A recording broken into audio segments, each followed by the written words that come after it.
Eating in a calorie deficit is the only proven way to lose fat. Unfortunately, in our crazy busy lives, living in a calorie deficit can be extremely difficult, especially when we have other things on our plate besides just losing weight. Today, I want to share with you some of the most practical and a little bit absurd-ish that I have found that has helped me to sustain my calorie deficit. And I feel pretty confident that you haven't heard most, if any, of these because they are hyper specific. And I think that's a good thing because that makes them really practical and implementable today. What's up, mamas? Alexandria here, 35-year-old toddler mom, therapist, and gym rat.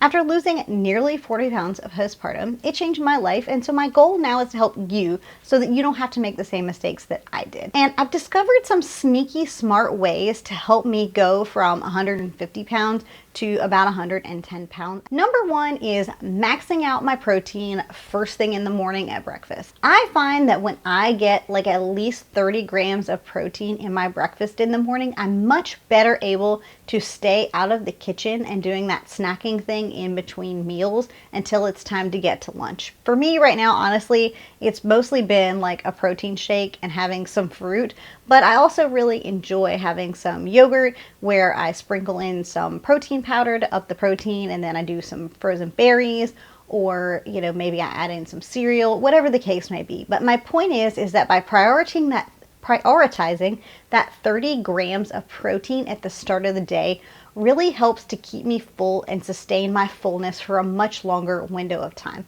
And if you're anything like me, you know that the most challenging part of staying in a calorie deficit is the snacking, because the snacking component is what really makes the living in a deficit hard. Because at least for me, I had a tendency to be a mindless snacker. And so, I'm passing some food I see, or I'm eating things off my son's plate. And so as a passive snacker, it was really difficult for me to stay out of the kitchen. But by prioritizing the protein in the front end of my day, it gave me the opportunity to stay full for longer. So I didn't feel like I needed to do that. I wasn't tempted to just grab some snacks because I didn't feel like I needed to go into the kitchen as often. The next one is staying hydrated. I always keep some sort of water container with me. We're in the Stanley Cup era. Can I just say how weird the whole beverage vessel era is, and the status of beverage? Can I just say how weird that is? Okay. My point is that by keeping water around me consistently and staying hydrated, again, it really helps to dictate my hunger and fullness cues. When you stay dehydrated, it's much easier for you to confuse hunger with thirst, and then you end up going to eat a snack when you actually really just needed to drink some water. And so by making myself drink water more frequently and keeping water right by me, I'm much better able to tell, am I thirsty or am I actually hungry? And that's a really big determining factor when we're thinking about staying in a calorie deficit, right? Because if we're eating when we actually just need to drink some water, we could save ourselves some calories, yes? And while I'm not saying that you shouldn't necessarily eat a snack, if you need to eat, you need to eat. That's not what this video is. This video is not me telling you don't eat. I want to be very clear. This video is not me saying don't eat, but what this video is saying is that if you're trying to live in a calorie deficit and you're actually thirsty and not hungry, it'd be great if you could save yourself some calories and just drink some water instead. And okay, so for those people that are not water people, I get it. I know some people just don't really like to drink water. You can always try to infuse some fruit in your water. So, maybe you spice your water up with a little bit of fruit, or you find a way to make it more interesting. But my point is, stay hydrated, and it will help you to be able to better determine your fullness cues and your hunger cues. And so when you actually need to eat, you'll know, hey, I need to eat, as opposed to, I just needed to drink some water. Okay, this one is another hyper specific sweet treat hack for me. So I am a sucker for sweets. This may not surprise you given the amount of time I spend talking about donuts and Oreos. And so I also really like gummy candy. Okay, that's one of my Achilles heel, all the gummy bears. And if there's a gummy bear in the house, I'm gonna eat it, which is why I don't keep gummy bears in the house, for that very reason. And so when I get the hankering for something sweet, one of my go-to things has been these Skittles water packets. Okay, stay with me. I know this is hyper specific. I know this is super weird. These things are freaking delicious. Yes, they are 1000% basically just sugar. but they are really delicious and they're really low calorie. And at the end of the day, that's what matters from a calorie deficit standpoint, right? If instead of eating 80 calories worth of Gushers. Yes, I know how many calories Gushers have because I really like Gushers, okay? Don't come for me. But these packets have like between 5 and 10 calories. And so if I can curb my sweet craving and drink one of these packets, I'm getting more water, which is a good way to like spice up your water from tip number 2, right? But it can spice up your water, but you shouldn't just solely drink these because it's a lot of sugar. But it does do a really terrific job of curbing that craving for something sweet. And so these are really good. Okay. And again, this is not me saying you should never have a sweet treat or never indulge yourself in a cookie or a piece of cake or whatever. This is just me saying that like maybe on a certain specific day, you just don't have room in your budget for that cookie that you really wanted or that bag of candy that you wanted, but maybe you do have 5 or 10 extra calories that you could drink one of these like little packets of drinks. But they're really delicious. This next one is also like a hunger specific thing. And this one is really for my like crunchy snack people. And I have sort of a sweet option and a savory option. The sweet option is strawberry chips. Have you guys tried the freeze-dried strawberry chips? I get ours from Sam's Club and I looked to see, and they make them in different places. They make like Target has their own brand and things like that. But I love these as a little sweet treat or when I just really want to like crunch on something because they're super low calorie. I took a video because I wanted to prove it to you. Like this is how many of these you need to eat as a single serving. And I think not that you should, but you can literally eat an entire bag of these for like 320 calories, which yes is a lot of calories, but that's also a lot of servings. And that's a lot of strawberry chips. And so one of the things I will do if I like desperately need to just have like a little crunchy something, like I just can't get myself out of the kitchen, I will just grab like a small handful of these and I will eat them. And generally that will satisfy that like crunchy need that I have because sometimes we just really want to like crunch on something. I don't know what that urge is about. That's probably like a vitamin deficiency thing. I'm not really sure. If somebody knows, feel free to let me know. But when I really want something crunchy, these are a nice low cal option that have that really crunchy but very sweet, like they're just really delicious, okay? Also okra chips and just sort of like freeze dry, are they freeze dry? I don't exactly know what, but anyway, the like dried okra, maybe y'all don't have that. I'm from South Carolina, so maybe y'all don't have that. But if you have like the dried like vegetables like okra or green beans and things like that in your grocery department, what am I trying to say? In your produce aisle. In your produce aisle. Those things are freaking delicious. Like I think it's just basically like sunflower oil. They're not as low cal necessarily maybe as the strawberry chips, but again it's that same sort of thing. Okra chips, y'all, freaking delicious. And just a few of those can sort of alleviate that crunch for me, that like salty, sweet crunch without me feeling like I need to eat a whole bag of chips. Y'all will have to let me know though. I imagine okra chips and things like that are not a worldwide thing. So do you guys have this in your grocery department? Please let me know. I really want to know. Okay, the next one is not so specific. It's still pretty specific, but not so specific. And that one is eating more food earlier in the day. And so my goal is to try to get as much of my calories into breakfast and lunch as possible. I used to do that thing where I would like save up a bunch of calories and so that I could have this like big fancy dinner. But the problem is when you move all of your calories to dinner, or when you like make your dinner your like highest calorie meal of the day, you're starving throughout the rest of the day. And so you're much more likely to binge eat or overeat at that meal later in the day.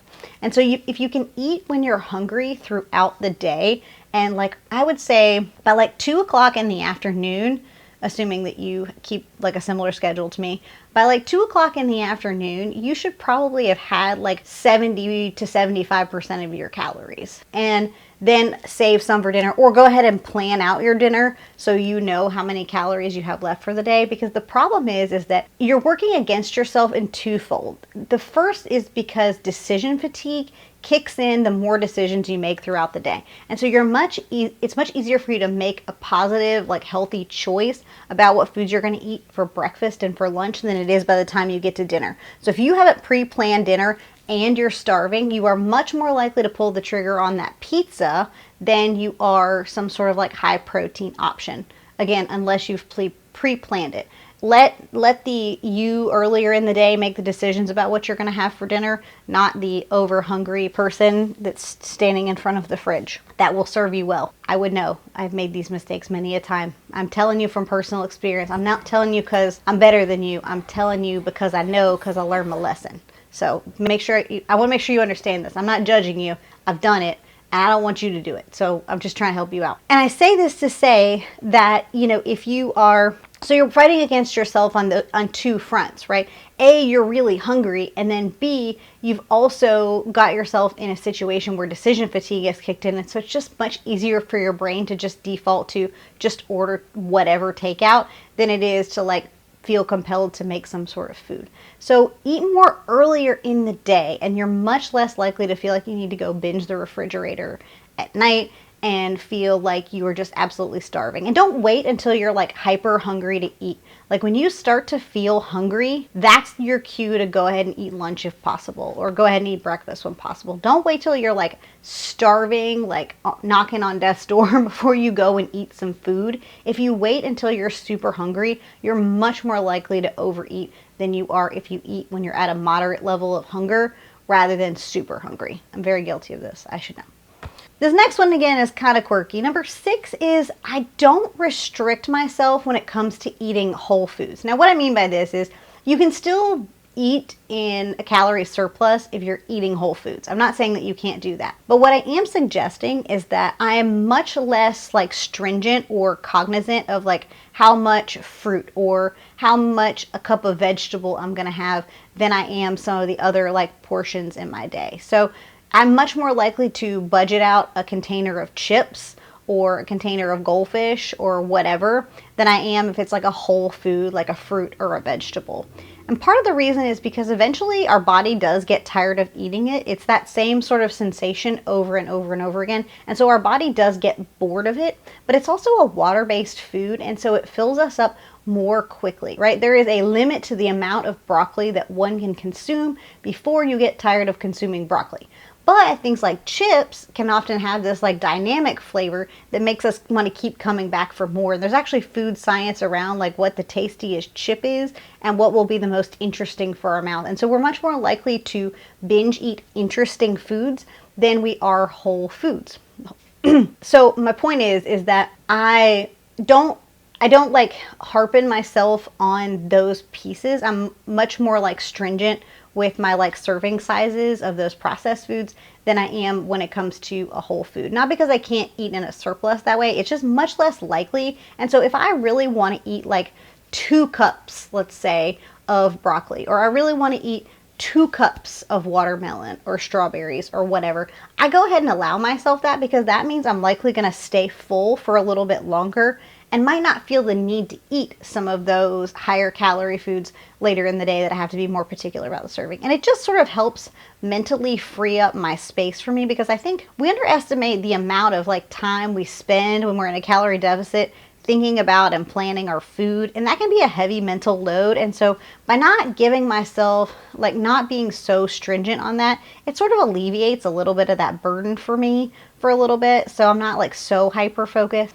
And that's just served me well. So hopefully it serves you well also. And I also want to make note, don't beat yourself up if you end up slightly over your deficit in some form or fashion that you've calculated for yourself. Firstly, you need to understand that those exercise calculators are wildly inaccurate. So be very cautious when you use that to decide you're going to eat over. I actually don't incorporate my exercise in at all. I don't count those calories. I have a set number. I like to track and calculate calories, or when I'm in a deficit. When I'm not in a deficit, I don't do that. But I've learned to kind of what they would call intuitively eat. But when I'm in a deficit, I have to be much more mindful. And so for me, I track. And if I am living in a calorie deficit and I eat 50, 100, 150 calories over my recommended deficit, that doesn't necessarily mean that I'm going to start gaining weight. So please don't beat yourself up or start freaking out if you've eaten 30 or 50 or 100 calories over your suggested deficit. That doesn't necessarily mean that you're going to be gaining weight. It may just mean that you're eating in a slightly less calorie deficit. So let's say your body, let's just use this as an example. Let's use real numbers, Alexandria. Why not? So let's say your body runs on 2,000 calories, right? That's your like total daily intake, and you're eating in a 1,600 calorie deficit. I'm just making up some numbers. This is not a suggestion or a recommendation. You're eating in 1,600 calorie deficit, but one day or a couple of days, you're eating at 1,650, 700, 1,700, 1,800. You're still eating in a deficit based on what your body needs to just like run.